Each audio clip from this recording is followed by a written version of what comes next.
Hello friends, आज आपण बनवणार आहे उडदाचे पापड. तर त्यासाठी मी 1 किलो उडदाची डाळ घेतलेली आहे दळण्यासाठी आणि एक मसाल्याची पुडी घेतलेली आहे.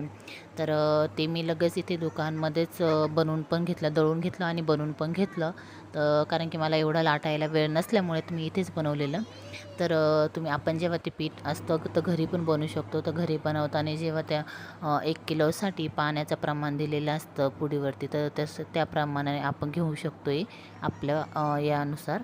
तर हे फक्त उडदाचे पापड आहे. तर तुम्ही अशा पद्धतीने नक्की बनवून बघा. खूप छान लागता आणि टेस्टी पण लागता.